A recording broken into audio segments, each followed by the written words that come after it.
Everybody, order the monthly meeting of the Stevensville School District Board of Trustees. It is July 14th, 2026 at 7 p.m. Would you please stand and join me in the Pledge of Allegiance? Pledge allegiance to the flag of the United States of America and to the republic for which it stands, one nation, under God, indivisible, with liberty and justice for all. Thank you all. We'll dive in with roll call. Fran, are you here? Here. Chris? Here. Billy? Here. Jen? Here. I am here. Stephanie? Skip? Good. Gail? Here. And Tony is not here with us just yet. Excellent. Thank you very much for coming, everybody. We'll now open the floor to board and public comment. Public comment allows community members to raise matters not currently on the agenda, either for board's information or for future consideration. This is a listening period only. Per Montana's open meeting laws, the board cannot discuss, respond to, or act on public comment items if they are not posted on our agenda. If you wish to speak, please state your name for the record and limit your comment to 3 minutes. Please do not raise personnel issues or reference specific students, staff, or members of the community to protect individual privacy. Are there any members of the board that wish to offer comment at this time? Admin? Public? Excellent. Moving on. Thank you so much. We will continue on to our consent agenda, please.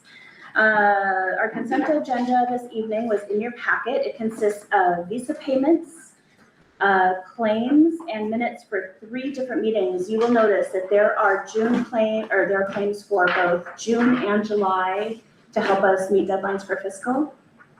I trust you've all had time to review the consent agenda items in your packet. Does anybody have any questions or comments about the consent agenda? Does anybody have an item from the consent agenda that they would like to have pulled for further discussion? So we have visa payments for the amount of, sorry, this is a part I just got. All right, visa claims for a total of $42,072.42. Regular June claims in the total of $46,011.62. And claims number 43697 to 43721 in the amount of $140,096.05. And the regular July claims, number 4372 to 43746 in the amount of $379,787.60 for a grand total of $607,967.70. Are there any, the consent agenda let's start over. The consent of any trustee pertains only to the items that they have authority to decide on. If there is no objection, these agenda items will be adopted by unanimous consent. Hearing that no objection, these consent agenda items are now approved by unanimous consent. Thank you, everybody. We will now move on to our employment items. Give me a second to find our narrative. We are going to start with our resignation list, beginning with district-wide resignations. We have Valnetta Cameron, Elizabeth Ketterling, Chris Jackson, Sherry Hackey, and Dustin Jacobs. Do I have a motion? I move to accept the district-wide resignations as presented. Second. We have a motion from Jen and a second from Billy. Is there any discussion? Public? We have a motion and a second. Let's vote. All those in favor, please say aye. Aye. Any opposed, please say no. Thank you. Motion passes. Moving on to the elementary district resignations. We have Shannon Barrett from her position as council advisor, Kate Cowell as middle school secretary, and Jennifer Walthall in her kindergarten teacher capacity. Is there a motion? I'll make a motion that we accept the elementary district resignations as presented. Is there a second? Second. Fran with the motion and Chris with a second. Is there any discussion? Public? We have Fran with the motion, Chris with the second. All those in favor, please say aye. Aye. Let me take that back. Thank you. Fran, how do you vote? Aye. Thank you. Chris, how do you vote? Aye. Billy, how do you vote? Aye. I vote aye. Skip, how do you vote? Aye. Gail, how do you vote? Aye. Thank you. Moving on to high school district resignations. We have James Ryan Tolley as the basketball assistant coach, Sheridan Newsom Schultz as cheerleading assistant coach, and Alex Sobin as the HCS science teacher. Is there a motion? I move to accept the high school district resignations as presented. Is there a second? Second. Jen and Gail with the second. Is there any discussion? Public? All right, we have a motion and a second. All those in favor, please say aye. Aye. Any opposed, please say no. Motion passes. Thank you. Let's move on to new hires and people entering new positions within the district. District-wide staff, we have Philip Hughes and Kate Cowell. Is there a motion? I move to accept the district-wide employment as presented. Thank you, Jen. Is there a second? Second. That was Billy? Yes. All right, thank you, sir. We have a motion and a second. Is there any discussion from the public? Motion and a second. Let's vote. All those in favor, please say aye. Aye. Any opposed, please say no. Motion passes. Thank you. Moving on to the elementary district, we have Sherry Hackey as an elementary special ed paraprofessional, Heather Bruce in 2 capacities, Kayla Franson, Madison Hayworth, Jennifer Walthall in 2 capacities, Casey Valencia, Lindsay Parker, and Lindsay Parker. Is there a motion? I'll make a motion that we accept staff employment in the elementary district as presented. Thank you, Fran. Is there a second? Second. Fran has made the motion. Chris has made the second. Is there any discussion from the public? Excellent. We have a motion and a second. All those in favor, please say aye. We got it. There you go. It's okay. You need a button right here? Although that was the Swedish shaking your head. All right, let's start with Fran. Fran, how do you vote? Aye. Chris, how do you vote? Aye. Billy, how do you vote? Aye. I vote aye. Skip, how do you vote? Aye. Gail, how do you vote? Aye. Thank you. Motion passes.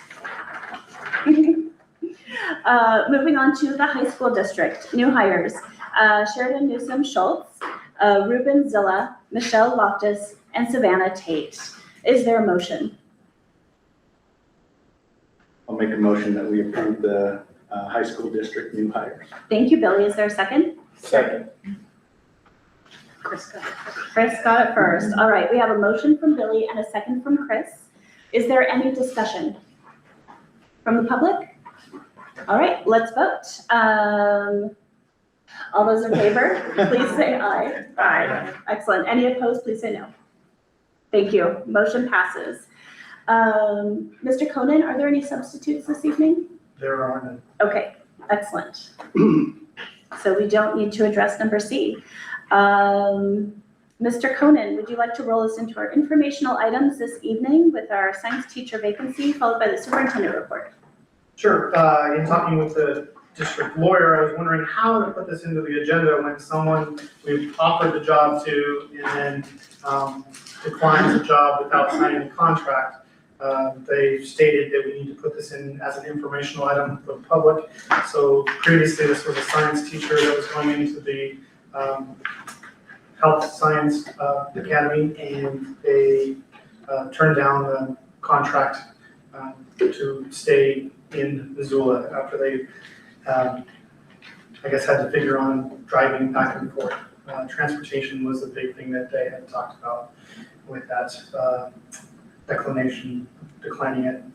And so we did hire someone else for that position. So moving into the superintendent report, I'm gonna work on a little bit of efficiency myself in our board meetings, and a lot of what I speak to is just reiterating what's already in the report And so I'm just going to do highlights from the report rather than going into every single committee.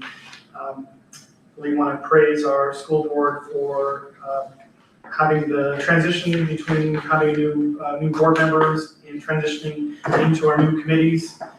We have kind of went right into a lot of planning, which has been fantastic.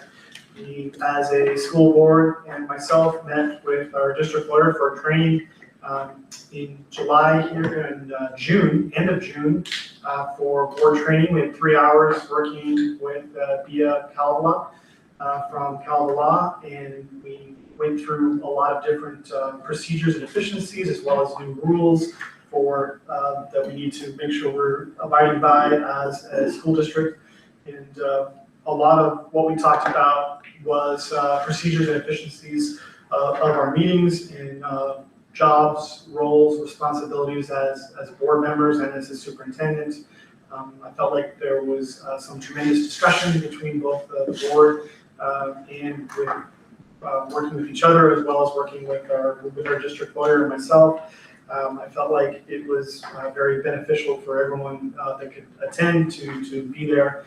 She did give a packet of information, and we have it in a binder for people to reuse and relook at. One of the things that when we took this information into a governance meeting just this last week, we talked a lot about our procedures in our actual board meetings and how we can work to not have 3 and 4 hour long board meetings. And so she gave us a lot of ideas and strategies on how to make sure we get public comments as well as board comment, but being able to get to a vote and have that discussion and moving our items more quickly. She even talked about some school boards that she worked with don't get along as well as we do in this board meeting, and they actually have time limits set for each board member for an amount of time that they actually speak in a board meeting, and you can set that if you want to, which was interesting. I'd never heard of that part of it. I've always heard of like public comment having 3 to 5 minutes and then cutting public comment off, but the actual board discussion. And then we also got into like how many times should we be able to come back as a board member in that discussion item to come back and speak over and over and over again. And so we talked about looking at those efficiencies. And so the governance committee really kind of dove into that a little bit.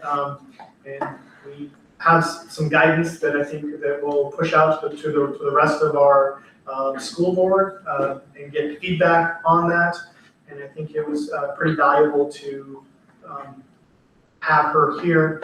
The rest of the day for the retreat was based on our setting goals for objectives for this year. And we'll get into those goals and objectives at the end in one of our last agenda items on here. But each year the board is tasked with objectives. These objectives directly relate to our 5 goals in our strategic plan.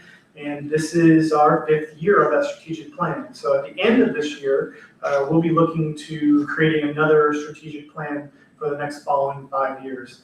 And so the objectives that are in there, we have some that are academic, some on attendance. We have a goal for both facilities and financial areas, as well as our community and staff. And so again, we'll get into those a little bit deeper when I give a preview to those goals later in the agenda.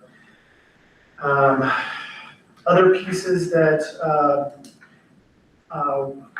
one big item in there, we were able to move from targeted title to full Title I designation. This usually normally takes a year to go through this process because we have a lot of components ready to go and worked with the state. There is a way to move us directly into Title I status this year, and Schreiber had worked really hard with some stakeholders as well as staff to work to get our checklist done, completed, so we could go Title I. And that notice will be going home to parents after this meeting about that designation. And so there's a lot of pros to going to full Title I across the district, allowing us to be able to use funding a little bit better, allowing us to be able to give targeted assistance for students in areas of need easier than having to send a letter home to parents, letting parents know and getting permission for them, and then coming back, and then after they reach a certain level, then they're out, and then we can ask other students. So that's what we call targeted assistance. This is school-wide assistance, and we're able to provide interventions more fluidly now. To me, that's one of the biggest gains out of all this, is both the financial piece as well as the ability to provide interventions. It also allows us to be up for more types of grants as well, being full Title I. So then we have several policies. Policy committee did a great job of really pushing them forward. We have really worked hard on the thousands of policies. There's a policy in here for public charter school that we want to make sure it is looked at. You guys have seen that hopefully. 1650, first reading would be tonight, second reading would be in August. That obviously has to be done before school starts. The other one that I want to make sure everyone knows about when we get to, and maybe we'll speak to when we get to the policy piece, is that start time to our board meetings in policy 1400. And so last time we asked for comments and opinions from the board. It was kind of mixed, and so we decided as the committee to move forward with that 6:30 time. And so tonight that's going to be up for discussion, up for a vote on that piece of it for the second reading. And so those are probably the two biggest things I want to make sure are in the policies.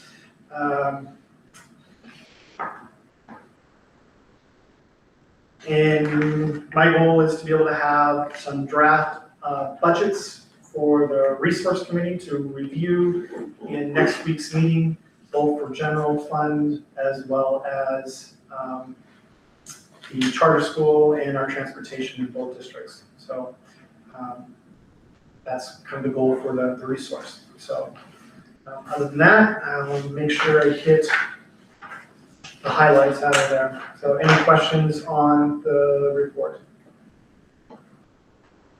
Fran? John, does the Title I distinction have any bearing on our lunch cost, or is that a different? Now, so one of the things that schools can do once they reach over 35% free and reduced is go for school-wide eligibility for free lunch. And so we have it. The problem is when we, they only give you, for all the free students, you get the $4.65, which is the state reimbursement, federal reimbursement level. Every student after all the free students is only 40 cents. And so when we did that budget and come to find out, I called Dave Tennis, said, Dave, did you guys do this last year too? And he goes, yeah, we're over $100,000 away from making this a lucrative deal to go community-wide. And so when we did the calculation, it was the same. It was about right around 110,000 or short of money. So again, how that works is all the free students, you get reimbursed $4.65, I think, per meal.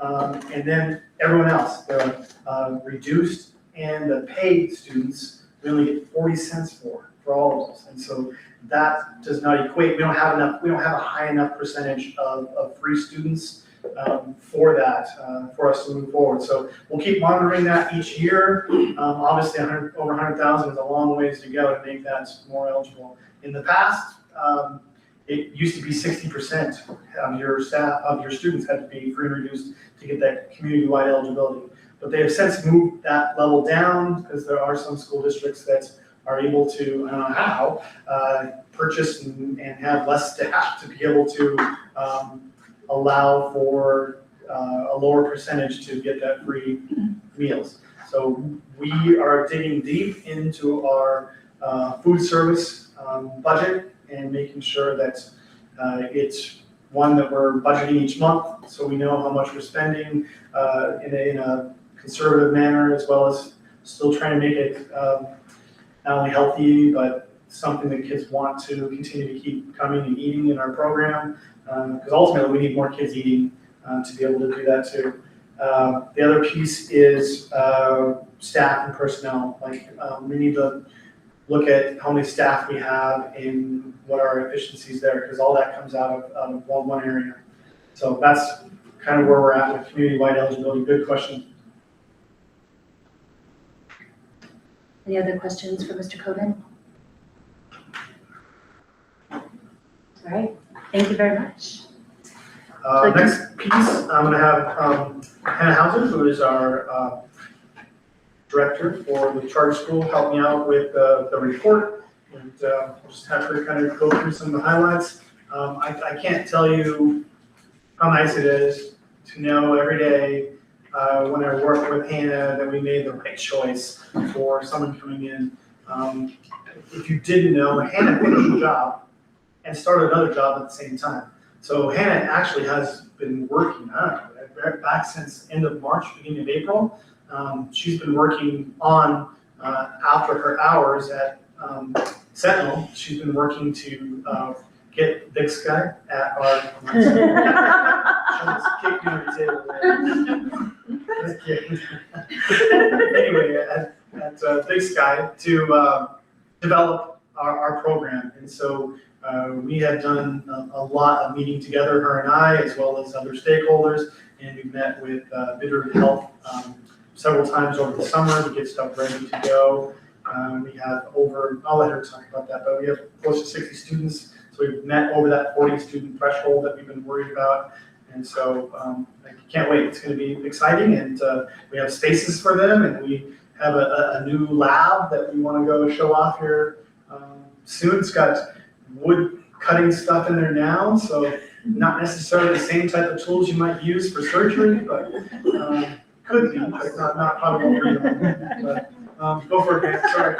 So there's a lot of moving parts right now. We have confirmed 46 students across the whole academy. That's confirmed. I have applications. We put them in Infinite Campus. This first year, the application process, I need to make it a little bit more efficient next year. I wasn't here, so we had probably, if I had to count quickly, 12 or 13 that are registered for a charter school class, but I don't have an application for. So I sent out a second round of emails kind of asking students that I need an application as well, because we need that parent signature to prove that they want to be a part of the charter school. And I've gotten 3 more applications since then, so I'm going to send out another email, and I kind of push that deadline until July 27th. So the email kind of read, if I don't get an application from you before July 27th, we're going to assume that you don't want to be a part of the charter school, and we'll unregister you from those classes, not including, there's a couple students in our anatomy class for numbers this year that aren't in the charter school, but that's separate. So anyway, so that's kind of where we're at with enrollment. I'm hoping that that 46 number will continue to kind of tick up as it goes on. So far with applications, we've got 16 ninth graders, 12 to 10th graders, 10, 11th graders, and 8 seniors. So hopefully those numbers will continue to grow. So at this point, the big thing that we're working on is I'm trying to get certifications going. So to make sure that our upperclassmen, our juniors and seniors have certifications that they can get before they graduate, because that's really the point of this program, is to prepare students to enter our workforce or go to college or whatever they want to do at the end of it. So I've been working really hard to get an EMT program started. I know you guys saw that in your packet, but we've still got some things to sort out before we can officially put that in there to vote on. So there is information available. We're looking at curriculum. So we've got a book here from, what is it? AAOS, it's American Academy of Orthopedic Surgeons. This is the textbook, and then it also comes with online materials as well. If you are interested, I'll have this textbook in the district office. I'll leave it in there if you guys want to take a look at it. We'll also say the public, if they want to come and look at it, we'll have it. If you're interested in the online materials, in the packet, I gave kind of what the curriculum designers have, like comparing the different packages. I put that in the packet so that you guys can look at what the different packages offer. We're going for like the midline package. If you want to know more about those, I definitely can provide more information. So if you definitely send more. Ms. Gina Tan here has been very helpful in that process, so she's been able to help us. There is a process going right now, it's not officially finalized, we're waiting on some paperwork. There's a gentleman that Gina's put us in contact with from Vitology in Kalispell that's gonna hopefully donate an ambulance.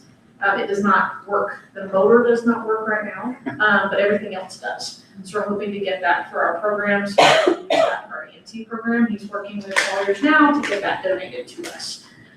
So that'll be really powerful. We're hoping at the August meeting or after that, we'll be able to have a full proposal for you once we figure out some logistics. Other than that, field trips is a big thing I'm working on right now too. Each grade level, I want to make sure I provide hands-on experiences for students.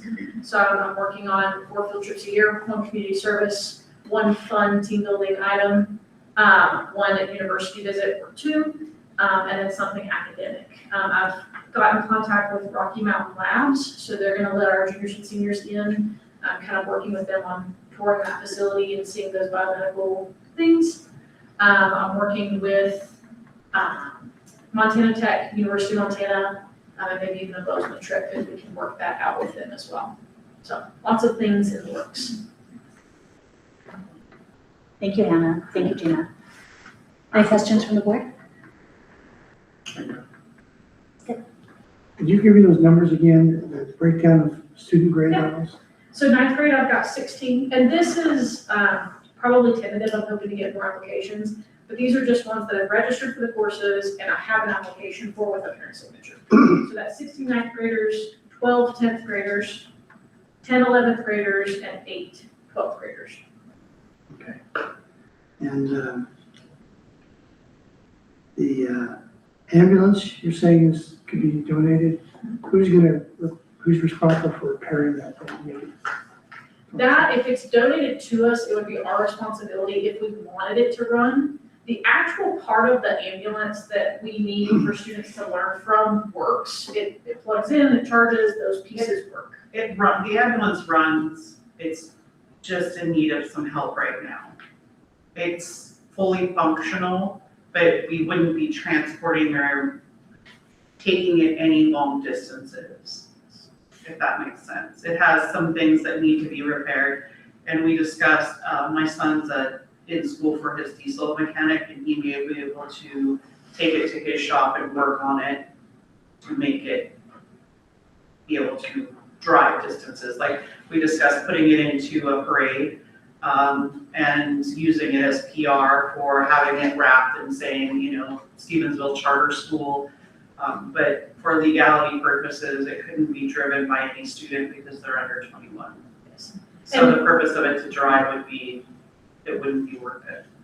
So the ambulance itself that's being donated, it works for the purposes that we need it for teaching, does not work in the purpose of it would be able to be driven while the motor needs work. So if this is being donated to us, if we wanted the motor to run, then the district would have to put the money in to make it run. But that's a decision for future. We don't have to. If the motor, if it doesn't work, it's okay. We can park it and use it. The idea came from, I visited a school in Arizona that has a very, very large CTE program. They don't even have a full ambulance. They just cut the box off an ambulance. They were using it as part of their classroom. So the motor itself isn't necessary for what we need it for, but in the future, if we could get it to run, it would be very cool to use it as PR in the Creeper Parade or something like that. Is the long-term goal, not short-term goal. Mostly as a simulation lab for the students to recognize their ability to perform the skills that they need to do in the actual environment that they would be working within. The box of an ambulance where patient care is provided is approximately 6 by 8 feet, minus the room for the stretcher. So being able to do life-saving skills, 65 miles an hour down the highway in a 6 by 8 box, in a classroom is one thing, but placing them in the actual back of an ambulance where they can simulate those skills is completely different and more realistic. What a cool opportunity. Hannah, could you speak to, you talked about getting the seniors a couple of options for certifications before they graduate with the startup program and then being that close to graduation. It's a tight timeline. is anything sure-footed, or what are you looking at for options? So CNA and CMA, so CNA is certified nursing assistant, Mhm. CMA is certified medical assistant. Certified nursing assistant is a semester long, is when you get certified. Typically, I would want to offer 3 a year, one fall, one spring, one summer. This year, because of the tight timeline, I would only offer a second semester, so spring and summer. Those programs are not something that I have to set up, they already exist. So Montana Tech, Highlands College is kind of within Montana Tech.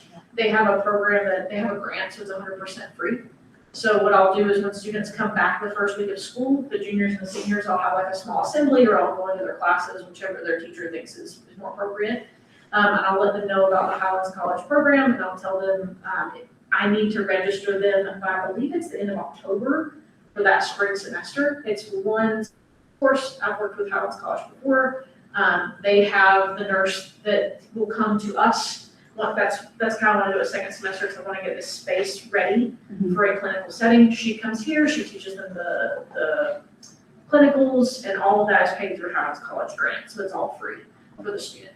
Certified medical assistant is a little different. It's still an already made program. There's nothing we have to do other than register students and get them into the program. But it costs. So certified medical assistant is through the university. So they are not, it's even above dual credit. So like with dual credit, if I was taking a dual credit class, I would have power over the grade that the student got. I put the grade in the grade book at the university level. The CMA program is not dual credit. They are a university student, and the high school is just a liaison between them. I have no control over their grade, but they're basically doing an online class, and we provide them the support and the place to do the work in.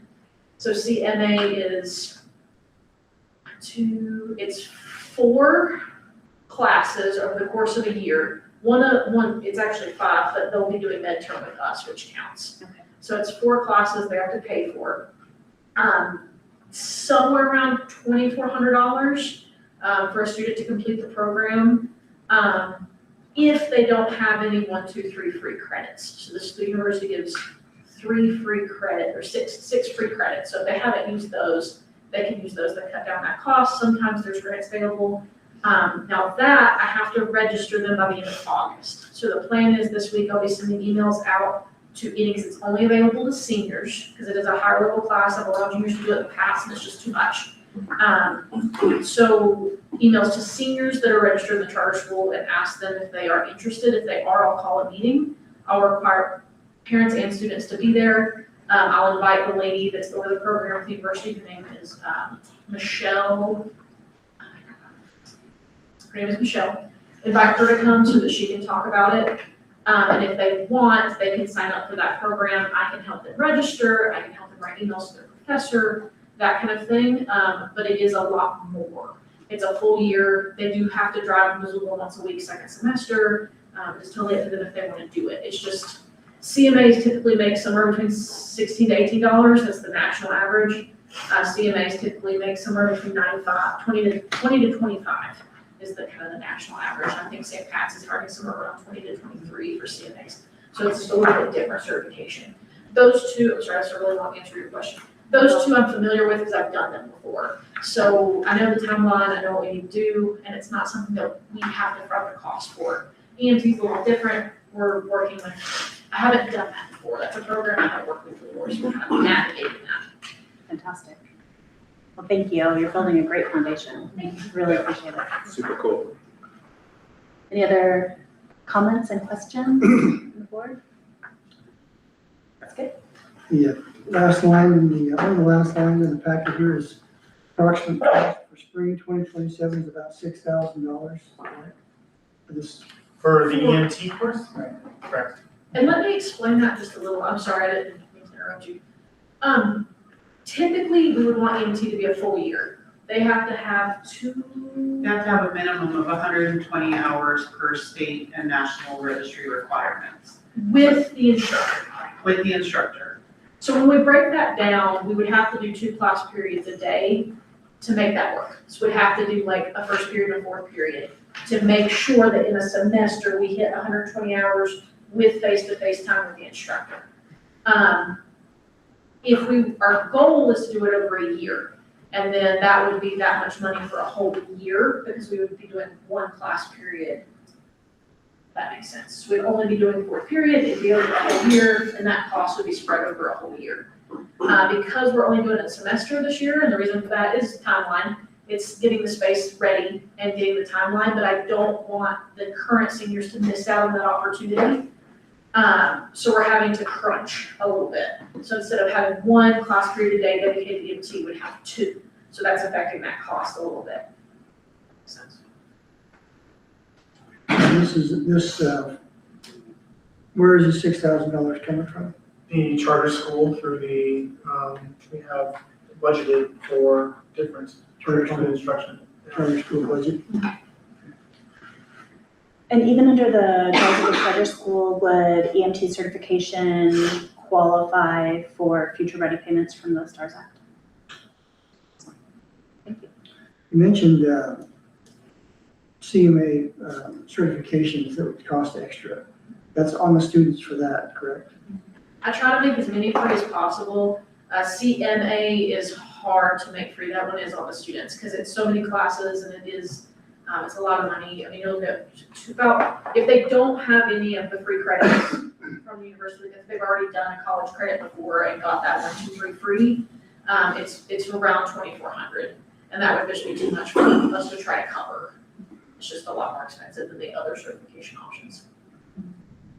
And I've had, so at Big Sky, typically we had 10 available spots for CNA a semester, and those always filled. Typically with CNA, I'd have over 4 or 5 interested in certified medical assistant, which is appropriate. It's a higher level program. There's not every high school student has the maturity for this certified medical assistant program. So it's okay to have a lower number there.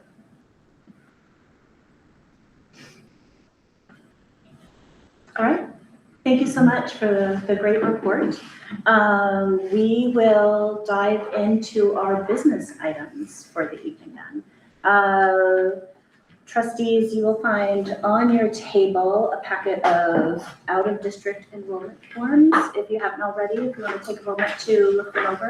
It is elementary only. Everybody is elementary only? Correct. Excellent. Jen, will you remind me and elbow me here in just a minute? I will not remember.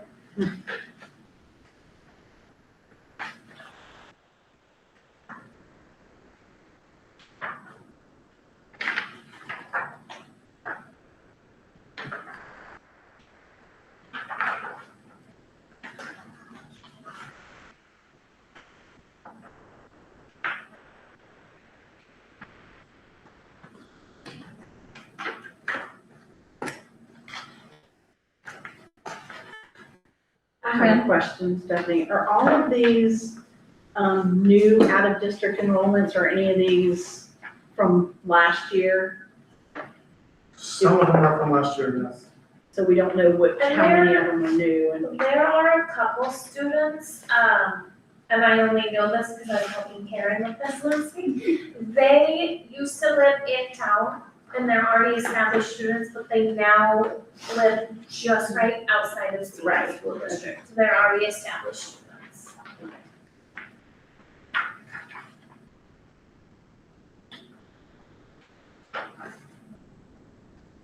Once everybody's had a chance to review, we will entertain a motion and then have time for discussion and questions if needed. Ask a question now, but motions. You can ask now since everybody's still looking. A question on 8th grade student ending 227, Correct. 5 days suspended. Is that like a 1 5-day suspension or 5 1-day suspensions? There was 1 suspension. This is a student that has been going here since 6th grade. I did ask about this one, so I know better. They are also living in Knock, and so they would be coming to us anyway, but they started here in 6th grade. So they're here 6th and 7th. This is their 8th grade year. And there's a completed threat assessment. with a safety plan. Level 1 safety, I'm not familiar with the safety plans, so level 1, like kids in Ashburger, or is that minimal? Other way around, level 1 is the lowest Okay. level there is, and so this is a student that was on a safety plan for a while and is no longer on one because she was successful. Okay.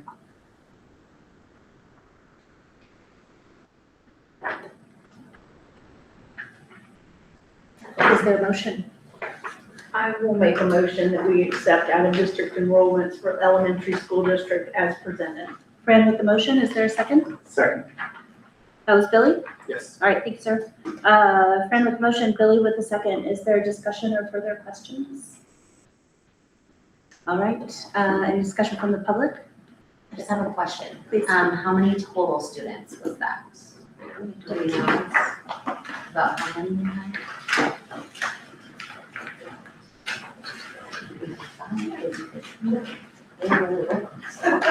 They're first. 14. Okay, thank you. Any other questions? All right, we have a motion and second. Let's vote, please. It is an elementary district issue. So we're gonna start with Fran. Fran, how do you vote? Aye. Chris, how do you vote? Aye. Billy, how do you vote? I vote aye. Skip, how do you vote? Aye. Gail, how do you vote? Aye. Thank you. Motion passes. We will move on to consideration to renew inactive school-sponsored and approved group theater club. Mr. Conan, would you introduce and talk us through this topic? Sure. Willie Prince is new to our district last year. Her husband, obviously, is Bob Prince, who's been here. This last year, they secured grant money to get Missoula Children's Theater here. And it's one of their passions is to bring back theater into our schools. And so they did a fabulous job last year. Willie is willing to do this with no stipend going forward. So that was the big thing was this would need to be a negotiated item to bring back for a stipend. With the negotiation team not meeting until this next year, but she is willing to come back this first year. She's got access to the theater downtown. She's wanting to put on a drama. And so she'd like to bring back that theater group. And so originally I was going to remove this completely until I found out a little bit deeper that she is willing to do this without a stipend, and then bring it back to negotiations team to decide whether we go forward with having a stipend for that or not. And so that's why the motion is restated. Excellent, thank you. Trustees, is there a motion? I'll make a motion. I move that we approve the renewing of the inactive school-sponsored and approved theater club without a stipend. Is there a second? Second. Jen made the motion, Chris seconded. Is there any discussion or questions? I'd just like to say, I think this is amazing. Theater at this school, we've had a history of great theater, and the fact that we haven't been able to do it for the last few years. I love the idea that we can bring it back and see that move forward again. Yeah, agreed. It's cool to see.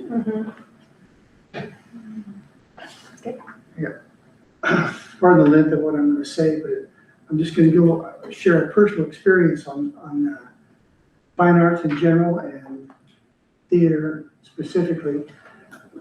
Our kids, we have two boys, both about 40, a little over 40 at this point. They were both athletic in high school. The oldest boy decided he wanted to go to join the choir in junior year. I had no experience in this. I was educated in this whole, I became a different person once he started in this thing. And I could not understand why, I mean, I did understand why. It had nothing to do with singing. But he ended up joining the choir. The teacher ended up working with him, got the best out of him. He became an alternate for All-State, became a very good singer. And then their plan, their procedure down there where we used to live is basically the choir teacher recruits the siblings as well. We started out as a freshman, became All-State, and did wonderfully. Went to college, got into the theater program, got a scholarship in theater, going to college, They both were athletic, did well in their sports. And I asked them just recently, who were their most influential teachers in high school? And both of them said, music and theater. I mean, but you can play sports and have a great time, but typically, I wish it was different because I'm the sports guy, I'm not the music guy. But the fine arts teachers tend to have more of a long-term effect on students than do coaches, unfortunately. So I strongly support it. I think that if there is a theater club, I think that the choir club ought to have it, music club ought to have it. If they can't do it individually, combine the efforts to make a generalized club and make the whole program stronger. And then on top of that, I go to my wife's 50-year high school reunion. And the most influential teacher that these people talk about from 50 years ago was their music teacher, their band teacher, band instructor. I'm thinking, you gotta be kidding me. So it's just amazing how much the fine arts part takes you further into life than does your sports involvement in high school. So keep that in mind when we support our fine arts efforts. So good, so good. Well said, Mr. Gibbons. Any other comment, questions? Okay, Kay Gibbons. thank you. I'm gonna add to what he said. When our kids started in music, well, they played Suzuki violin as little kids, so that's when they got their start. But because my oldest said he wanted to sing and play for the people, that's why he started playing violin. But even in junior high, our youngest child got a starring role in their little musical that they did in junior high, and he had to sing. And this is a little 8th-grade boy that got up there and sang in front of, all these people. But if people would ask Skip and I, where did they get their musical talent from? And Skip would raise his hand and say, I played the radio. So anyway, truly, what our kids got out of their theater and their music teachers in school was just phenomenal. The youngest one does still sing. I wish the oldest one did, but they both that was the turning point for both of them. I think they both got much more active, much more involved in the rest of their classes also, because they knew back then it was no pass, no play. So they couldn't sing, they couldn't pass their math class. And so it really helped them to make sure that they were doing well in their academic classes so that they could be in the arts and music and arts classes. So I really agree, it's a very strong thing. And I also know Willie Prince. She is involved with the Bitterroot Community Band. She conducted our last concert for us, phenomenal person, and I think she will do a fabulous job. And I really enjoyed working with her. I'm in the community band after being out of band for 50, I won't say how long. Anyway, but I really do enjoy the community band, even still as an adult at this age. So. Thank you, Kay. At the risk of overdoing it, I will point out that the coaches they both played varsity soccer. And that, we were very fortunate to have that coach in there because he believed in the education part first and the athletics secondary.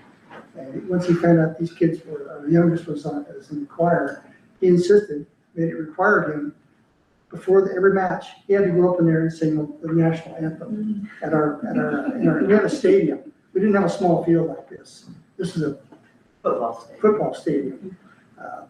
Football was king back then, it still is, but you had to run the steps all the way up there, sing that anthem, and come back down and join the team. But the coaches were supportive of their fine arts involvement, which I think is really cool, and we don't see enough of it.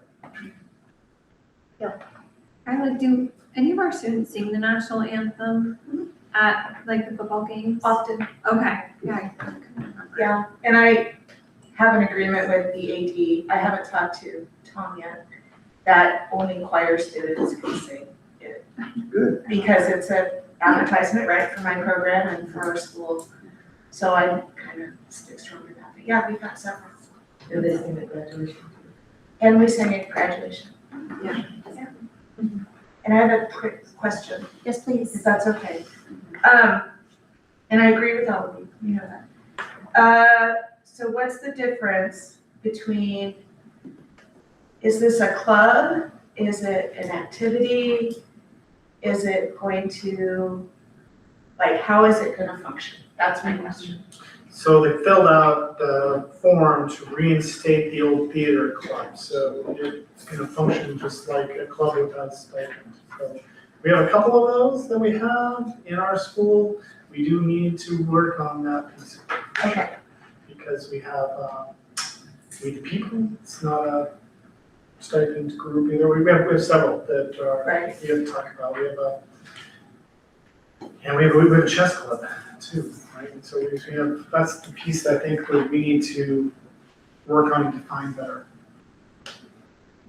Yeah, I think that's important. Yep. Okay, thank you. We have a motion, we have a second, we have discussion, let's vote. All those in favor of renewing the inactive school-sponsored and approved theater club without a stipend, please say aye. Aye. Any opposed, please say no. Motion passes. Thank you very much. Let's move on to approval of memorandum of understanding with the Stevensville Teacher Association. And Mr. Cronin, could you please talk to this one a little bit? Sure. Right now, we're working on an MOU. I wanted to make sure we had all of our bases covered, both with our union CBA as well as getting a memorandum of understanding between both of the district and the union, but also making sure that we are able to work with an outside entity that's almost looking at a service contract rather than a stipend contract. And so that's the piece that I'm working on right now. I thought I had it ready to go, and I need to do some more research. I just got a new MOU today. Obviously, being the fact that it's not within 48 hours of the meeting, I can't bring it. So I would ask to table this item. Okay, thank you, sir. Is there such a motion? I'll make a motion that we table the approval of a memorandum of understanding with the Teachers Association. Is there a second? Second. All right, moved by Billy, seconded by Jen. Is there any discussion from the public? All right, let's vote. All those in favor, please say aye. Aye. Any opposed, please say no. Motion passes. Thank you. And then on the shoulders of that, Mr. Cronin, can you talk through our action item D, please? Sure, did not want to put the cart before the horse, and so tabling this item as well. Excellent. Is there such a motion? I'll make the motion. I move to table the purchase of the EMT curriculum and supplies for the 26-27 school year. We have a motion. Is there a second? Second. All right, Jen with the motion, Chris with the second. Is there any discussion? So will this come back next month then? Correct. Further questions? Public? All right, let's vote. All those in favor, please say aye. Aye. Any opposed, please say no. Excellent, motion passes. Motion's tabled. Moving on to letter E, rescinding the approval of the contract of the technology director. Mr. Cronin, would you speak to this one, please? Having recently had a survey that listed all of the positions with several of the Class A schools and schools that are our size. Obviously, several of our salaries are below even the lowest salary on that survey. And so the technology one is one that we need to continue to keep revisiting and looking at. Obviously, a technology director outside in the business world makes a lot more money than a technology director in a school. In the same sense, we need to look at the salary of this and get this salary up closer to where market value is for the rest of the schools. Even with this move up, we're still in the lowest category, lowest quartile of schools for the tech director. I think this is a good first move. And obviously need to continue to keep looking at that as we move forward. So I'd like to rescind that, the contract that originally given to the technology director, and obviously with the next motion is moving to have a new contract approval. Thank you, sir. Is there a motion? I'll make the motion. Jen? I move to rescind Orion Hunt's technology director contract for the 26-27 school year. Is there a second? Second. Billy. Motioned by Jen, seconded by Billy. Is there further discussion on this? Discussion or questions from the public? All right, all those in favor, please say aye. Any opposed, please say no. Thank you, motion passes. On the shoulders of that, as Mr. Cronin just described, moving on to consideration of the approval of a new salary figure for Mr. Hunt. Is there anything to add at this time, Mr. Cronin? No. Is there a motion? I'll make the motion. Thank you. I move to approve Orion Hunt's technology director contract as presented for the 26-27 school year. Is there a second? Second. Motioned by Jen, seconded by Chris. Is there any further discussion? Fran? So I didn't realize until just now, so I apologize, that the contract itself is not in our board packet. The amounts are, Huh? the amounts are. So that's what I was gonna say. So do we need to just include that amount in our motion? I probably should have said something before we made a motion. We haven't in the past, but we could. I'm just presenting it because it's not in our packet and we don't see. Do you see what I'm saying? We don't see the Yes. contract itself, and only thing we're changing in the contract is that amount.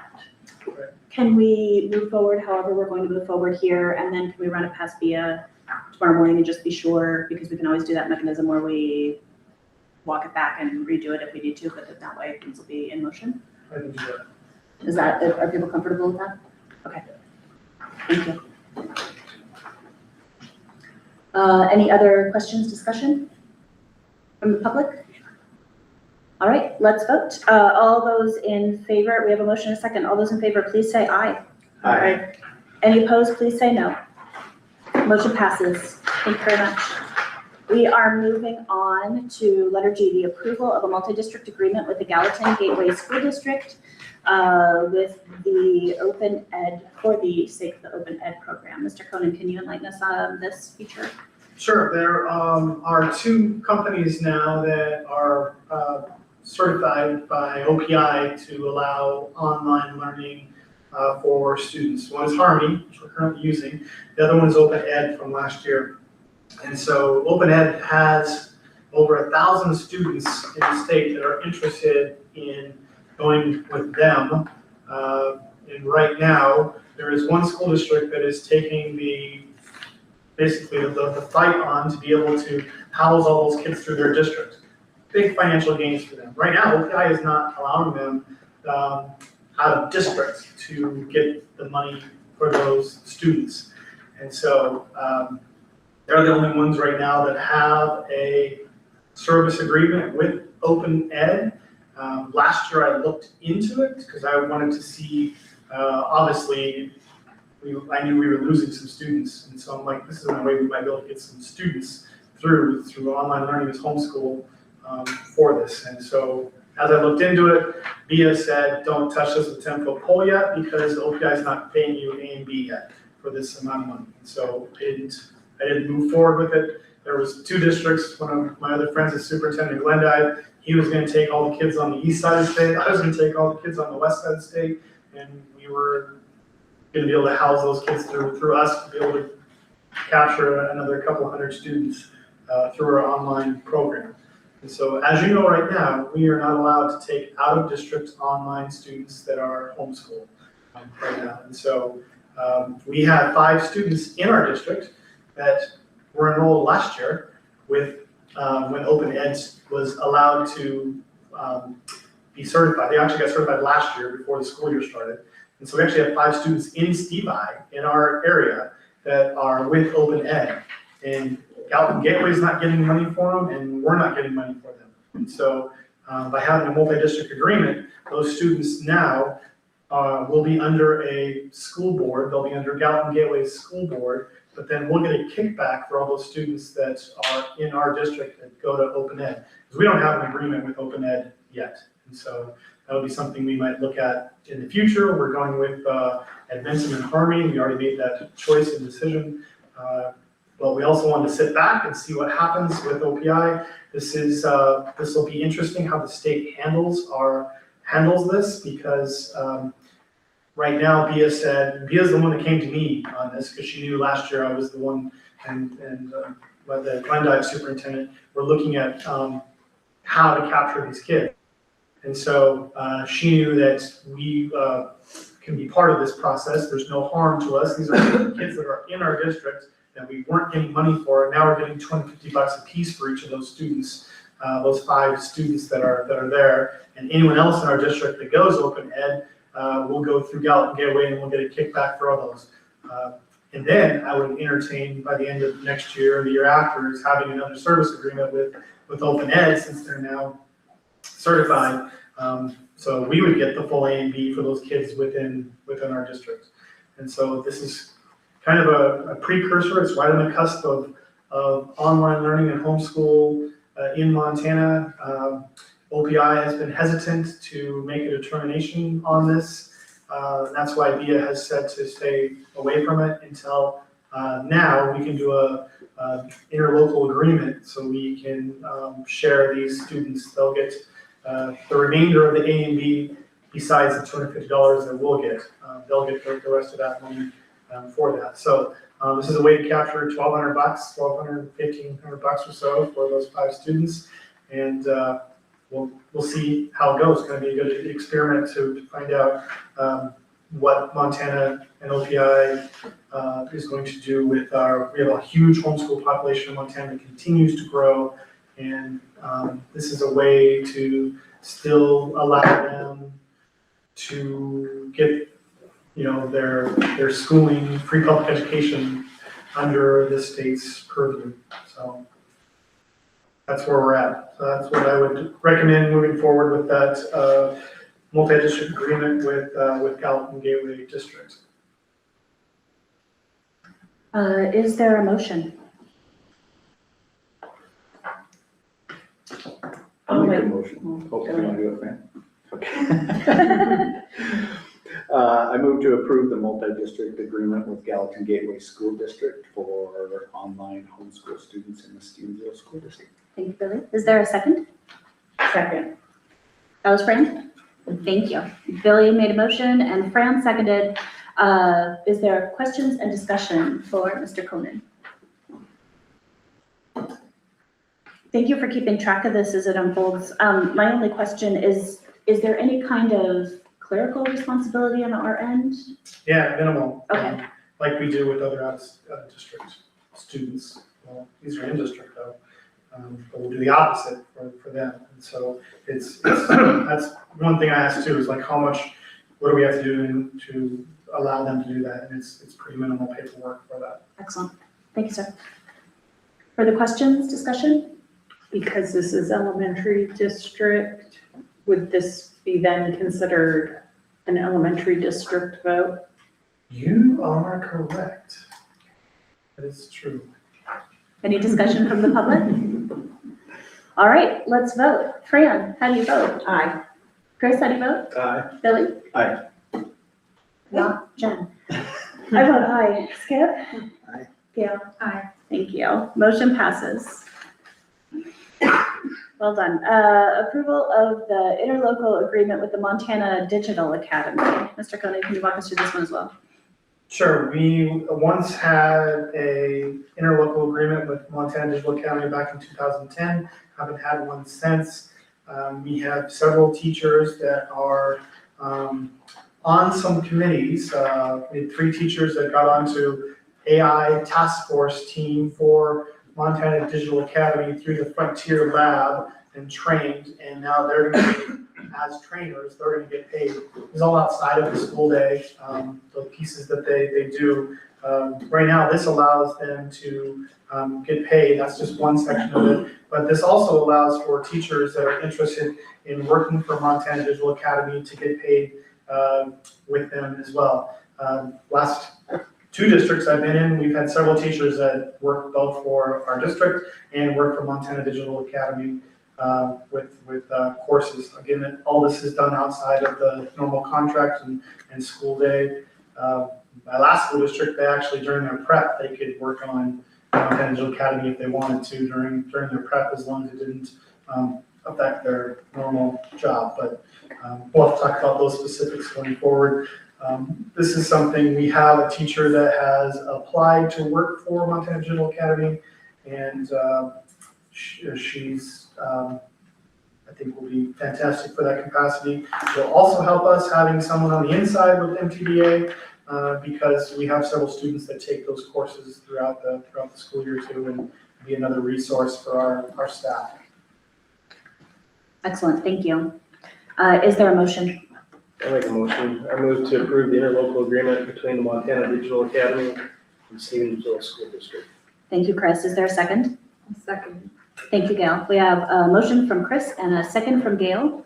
Is there further discussion or questions? Fran? I just wanna, 2 things. One, Montana Digital Academy, I don't know how many people are familiar with it, but it is an amazing program that allows our students to step out of the bounds of these buildings that we have here. I've had 2 children that have used Montana Digital Academy, and it is just an amazing opportunity for our students. And I'm so excited to think that we have a teacher that is willing to reach out and to work in the Montana Digital Academy. I know that lots of our teachers and our staff have multiple jobs, and I feel much better as a board member that they have the ability to stay in the education system through a program like Montana Digital Academy. Thank you, Fran. Other questions or comments from the public? All right, we have a motion and a second. Let's vote. All those in favor, please say aye. Aye. Any opposed, please say no. Motion passes. Thank you very much. We'll move on to consideration of MTSBA annual meeting information and ballot. I will walk us through this one, and if anybody, Mr. Cronin, if you had anything to add. This is an 8-part ballot to submit. There's a 60-page packet from the MTSBA annual meeting that's included in your board packet. We sent it out a couple of weeks early, I believe, maybe a week early, I lose track of time, to make sure that people had a chance to review it.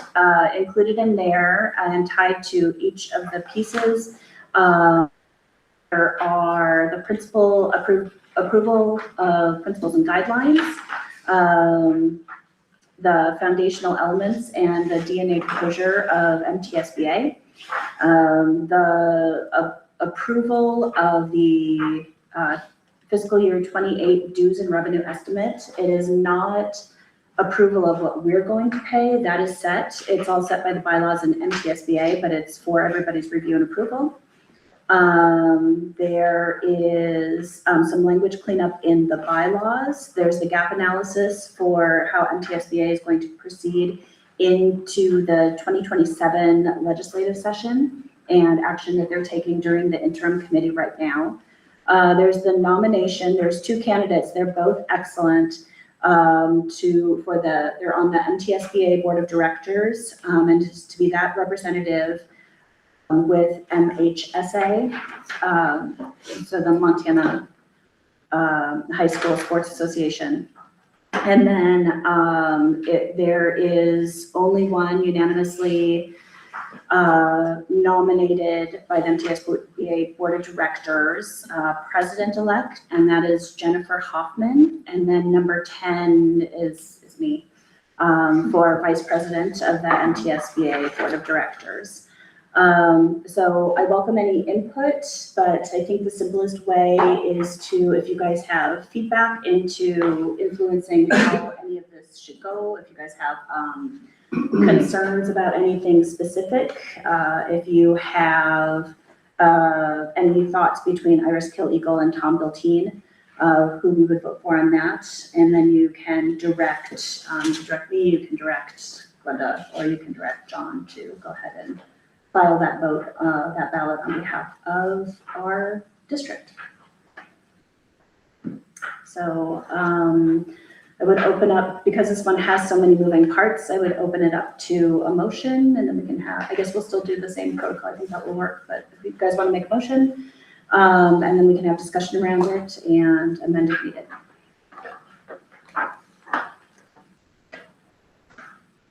I'll make a motion, Okay. to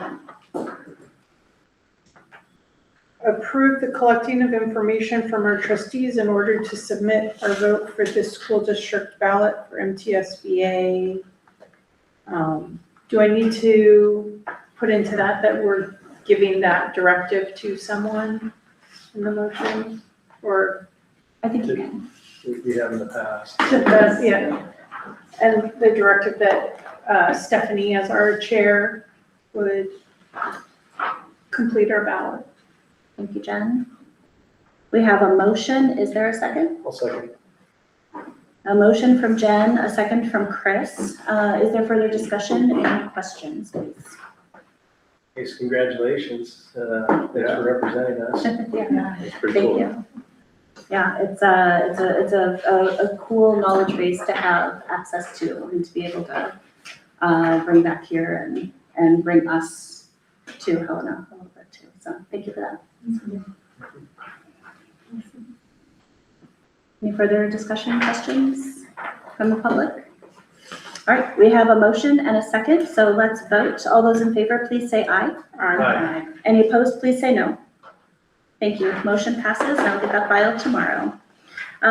Moving forward to the approval of our strategic plan objectives as discussed at our board retreat. And I wanted to say thank you, Mr. Cronin, and also to pass that on to the CIT team for giving us such great information to base our discussions off of. That facilitated that afternoon for some great conversation. Going into the history of how the objectives have been done in the past, 3 years ago, the objectives were done by the board, and the superintendent had 30 objectives to do for the year. Last year, we worked with the administration team to create possible objectives, and then brought it back to the school board to work and narrow down last year to get down to 8 objectives last year. And in the process of this year, we used I asked to have more input, and so we had our school improvement team, which provided more stakeholders, that included some of our administration, to come together to provide several different examples of goals for each of our 5 categories. And then we spent almost nearly 3 hours with the board narrowing down those objectives down to 10, right? 3, 4, 5, 6, 7, 8, 9, 10, 11 objectives. And so come from 5 different categories, 5 different goals. Goal 1 is student achievement. Our first goal talks about reading and math literacy, increasing that number from fall to spring of typical growth by 8%. Last year, we were able to raise that by 12, and so we're shooting for big numbers again with 8. And then by June of 2027, the second one is we are working on our curriculum, we're working on implementation of our curriculum, and so we are working towards getting those pacing guides and curriculum maps completed hopefully within the next 3 years before our next review by Cognia, which will be here in 2 more years, 3 years from now. And then the third goal, underneath student achievement, is one that goes towards attendance. And so district will decrease the federally established definition for chronically absent students by 5%. and create a system to identify students who are chronically absent, identify reasons and trends for those absences, and implement strategies to help support students and families. What we noticed across the board, not just in our district, across the nation, after COVID, is just the increase in absences for students. And we know that when students are here more, our academics scores are better. So we put that as a goal, and the board obviously agreed with that too. So those are our three objectives under goal 1. Under goal 2, for employee excellence, we talked about making sure we have that targeted mentoring program. We're going to work for retention of staff, less than 15% turnover rates for staff, as measured by that decrease in departures. We're going to continue to keep working on our mentoring program. We know that statistically, the more a student gets a better start in the first 3 to 5 years of their career, the longer that they'll stay in education. And so we're really, we revamped the mentoring program, and that's part of that first goal. Second goal is continuing to work on, which is a Cognia goal, learning walks or walkthroughs, getting at least 3 different walkthroughs a year to use that data to help inform instruction and professional learning decisions. That's just a minimum. Most principals do a lot more walkthroughs than that. These are more formalized learning walks where there is feedback that goes back to the teacher. And so obviously there's principals that are in rooms every single day. This is just more formalized and data collection to work across the school with. Goal number 3 has 2 different objectives to it. This is family, community, and external engagement. We are going back to what we used to do with progress reports and report cards, and printing them out and sending them home, and allowing for more parent participation with messaging and information back and forth with families 3 times a year. And that's our first goal. Second goal is to work on community service back to our community. This is a big one that both the board and the administrative team, as well as teachers, talked about, is strengthening that community to school connection. And so we do a lot of this already, we just don't do it in an organized fashion. And so this is going to be more of an organized fashion where we're actually tracking the way we give back to our community, how we serve our community, and then tell that story. And I think if we did a better job telling our story, I think that'll help several different capacities, let alone going for a bond or a wedding. I think I hit my word limit, sorry. Take a moment. Goal number 4 is safety and wellness. We've seen an uptick of vaping in both middle school and high school, and so we want to decrease the amount of referrals for vaping compared to the baseline that we had for this last year by at least 10%. And so we have some targeted programs that we're going to be, we talked last board meeting about REACT, that group that we're starting, that we got the grant money to help run, as well as our SRO in our classrooms more too. The second one for safety is continuing work on our E3 safety app that we have. We have set a goal of 98% of our campus staff successfully using that app to check in and report. Obviously, we're going to use more than just the app all the time too. We'll be using the intercom when there is stuff that happens. We had obviously a weird situation this year you knew about, possibly from your kids, where we went into a shelter in place quickly, and we had everyone inside within minutes of I forgot, I got the number on my desk, but I forgot the number. I don't know if it's 5 minutes or 4 minutes of having everybody in and knowing where they're at when there was a horse that was put down right next to campus. So I want to thank our staff one of them's in here that helped with that piece of it, and heard a gunshot and then heard a second gunshot, and it's like, wow, there's something going on close to campus. And so I'm glad that we're able to put that, within 7 minutes, we knew the SRO had already been deployed and had met with whoever was putting the horse down.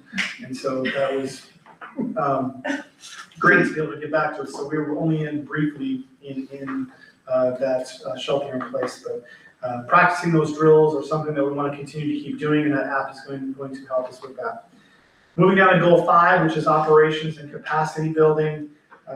We are working on completing a comprehensive facilities audit, develop a prioritized capital improvement plan, ensuring alignment with both instructional and safety needs.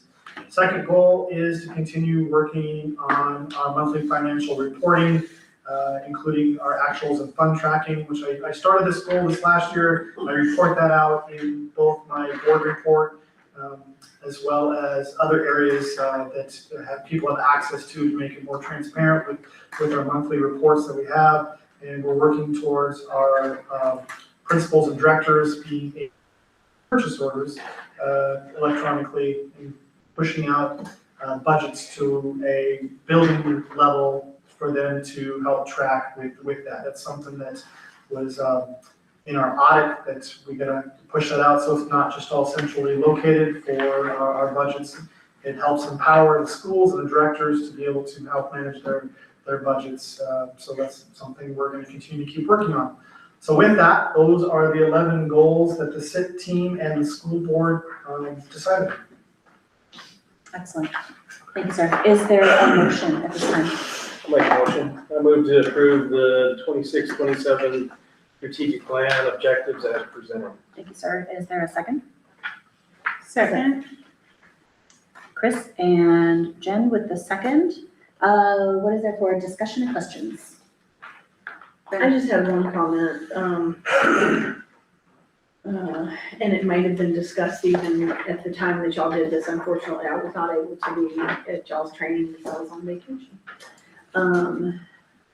But the grade level student organization projects in our community, I hope that at some point as part of that we will discuss senior projects coming back into that, play with that, because like John and I have discussed, I think a lot of that is already happening, like he's saying, it just needs to be reported that it's happening in the younger grades.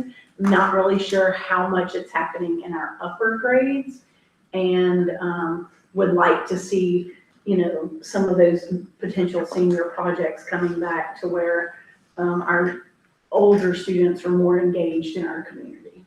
Thank you. Further questions, comments?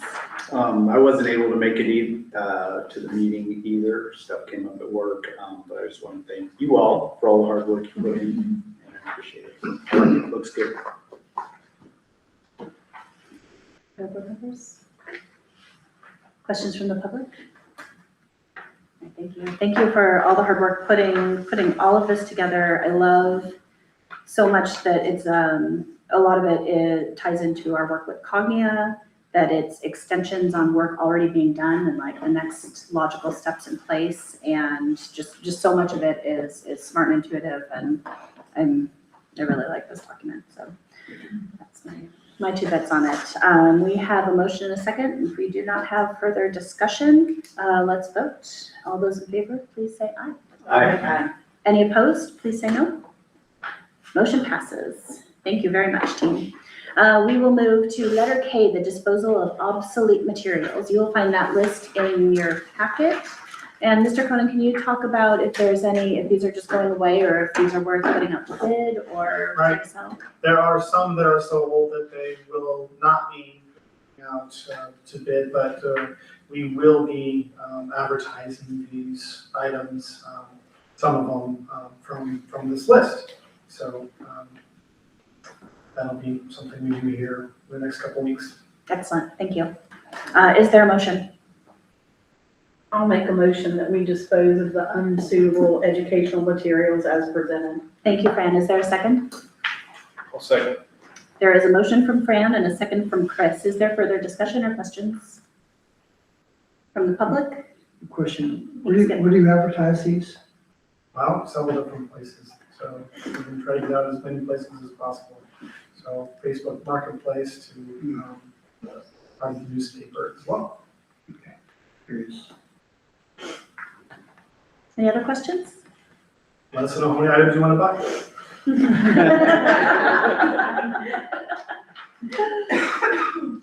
All right, seeing none, let's vote. We have a motion and a second. All those in favor, please say aye. Aye. Any opposed, please say no. All right, motion passes. Thank you very much. And our last couple of items for the evening, approval of policy. The policy committee has been hard at work, as Mr. Conan described earlier, and he started talking through some of these policies. You will have found them all in your packet. I'm sure everybody has taken some time to review them. Is there any more to say about any of them specific, Mr. Conan? No, again, we're dealing with all thousands right now. We've been working hard at going through all of them. I really want to appreciate and notice our committee, policy committee for going through and digging into this.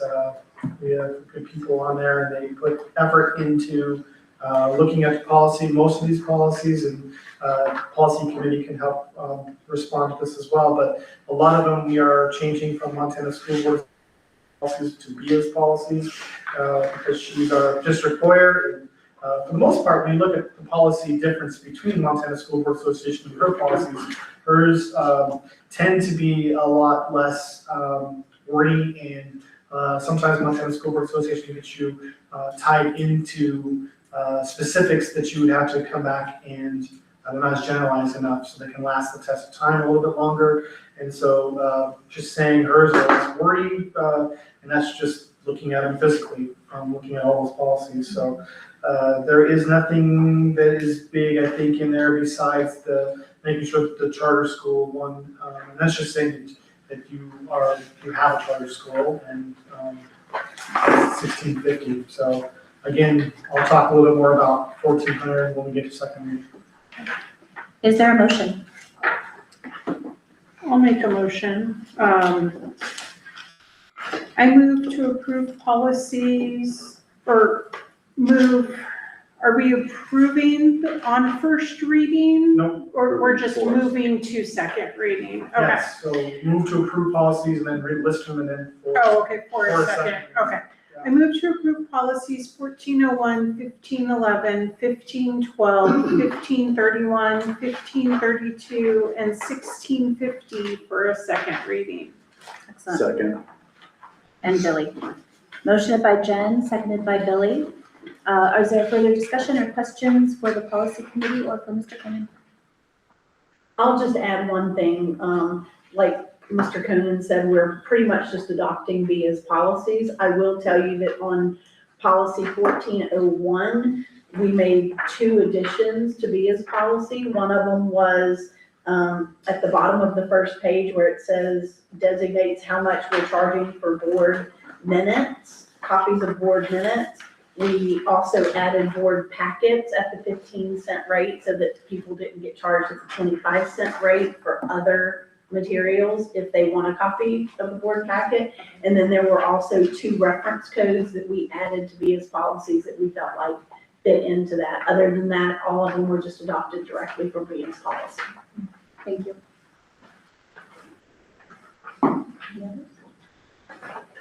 Question? First and second reading, what we talked about? What's that? The first and second readings. Asking why, I think that's a topic. For discussion. Probably both. But go ahead and ask your question, but we'll bring it up, and then we'll curve it to next time, but. Just a question for thought. In that meeting, BIA commented that there's no requirement to have more than the first reading. In discussions here, the idea behind the second reading is to catch a potential mistake before it gets put into play, put into operation. I'm not sure how often that happens. Somebody with more experience in this can tell me if that's a time consumed in the second reading. Is it worth catching that have we been effective in catching an error at the second reading before approval?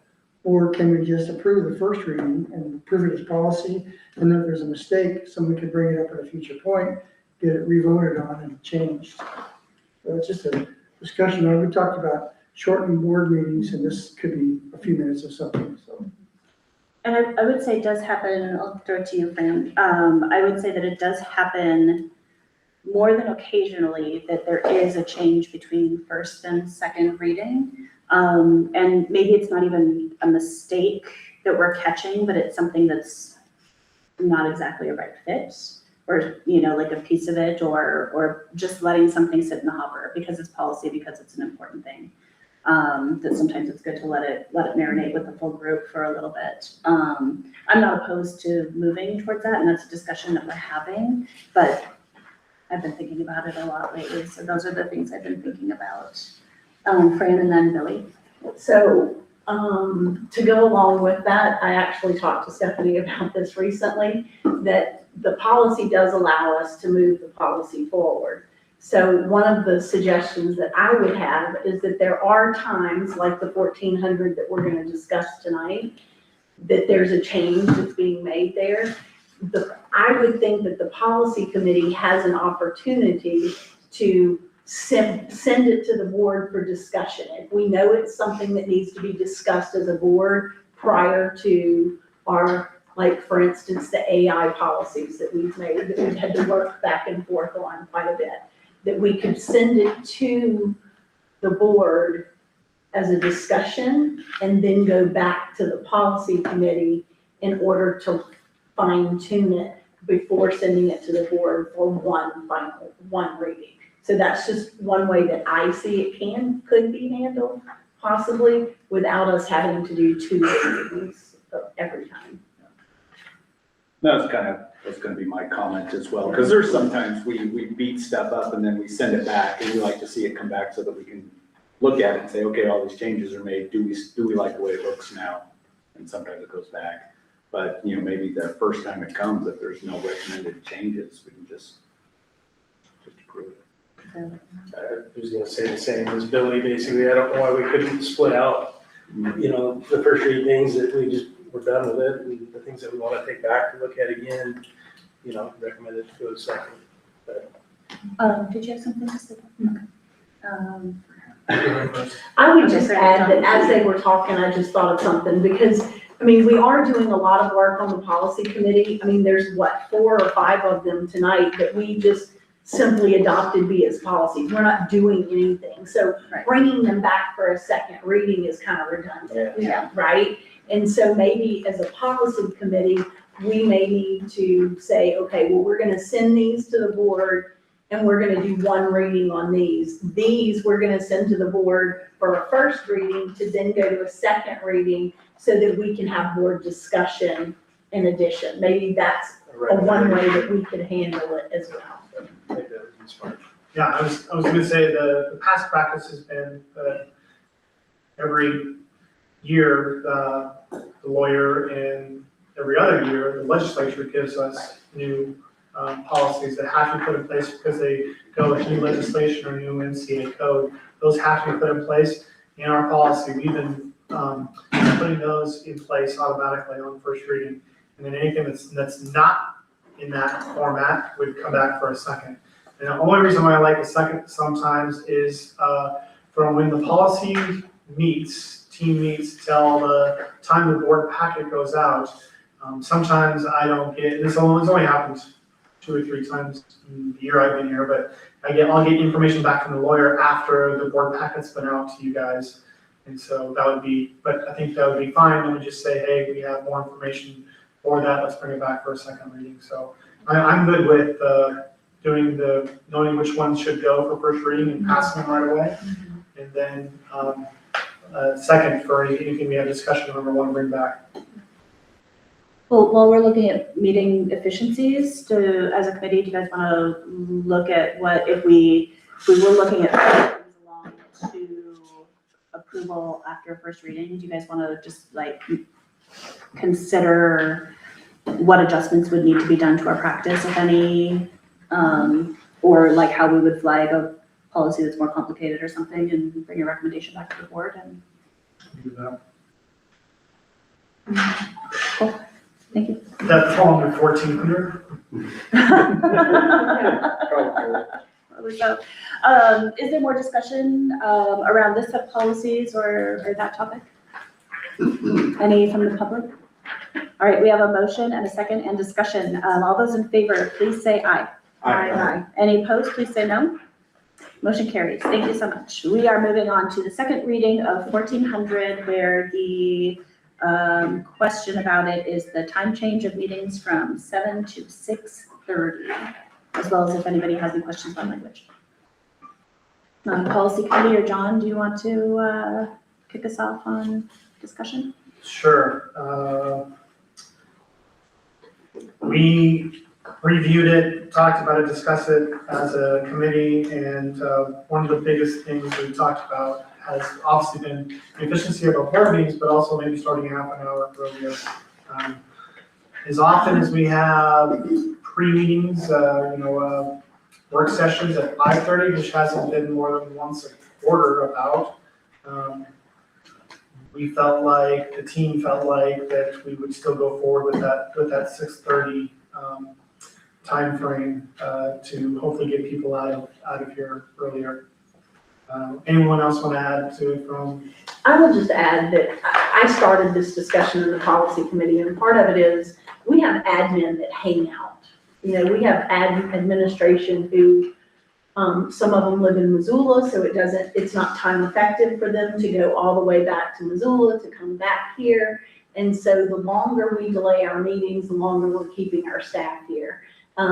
And obviously, Mr. Conan is very great at excusing our administration if it goes late, but I think that is one way that we can attempt to get our administration out of here a little earlier, is if we start a little earlier in the evening.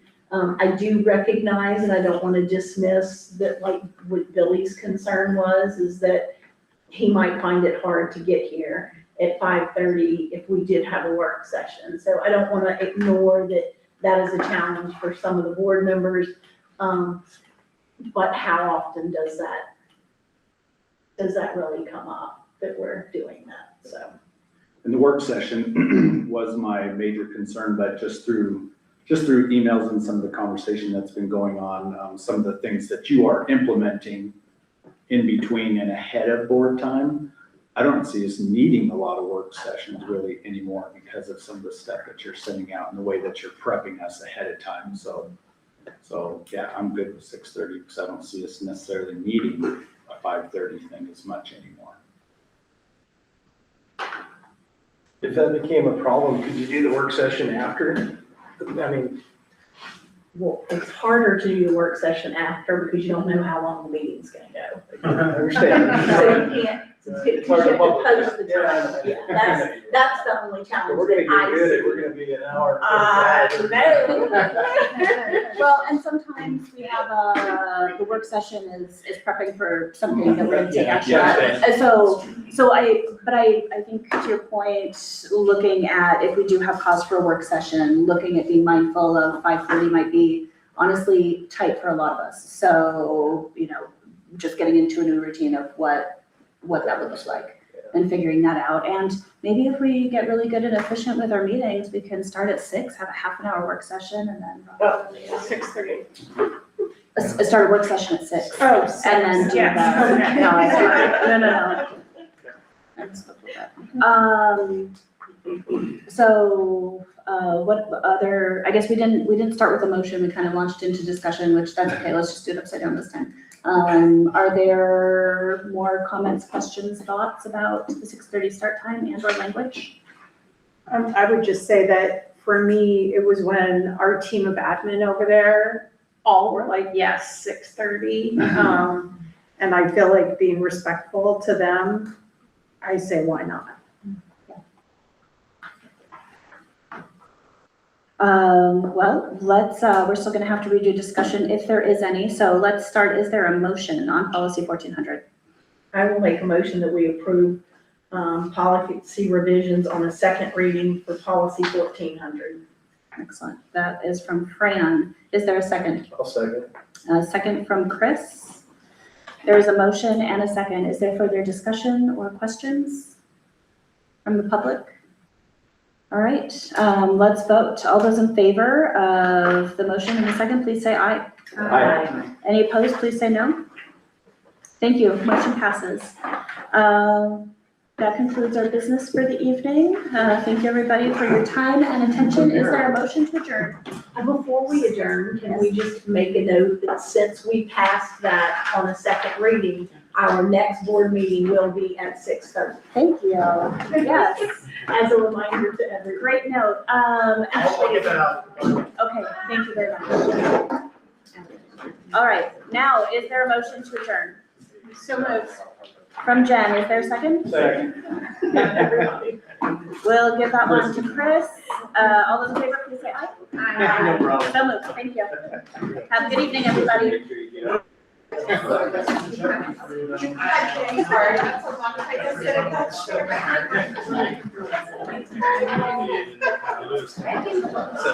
So,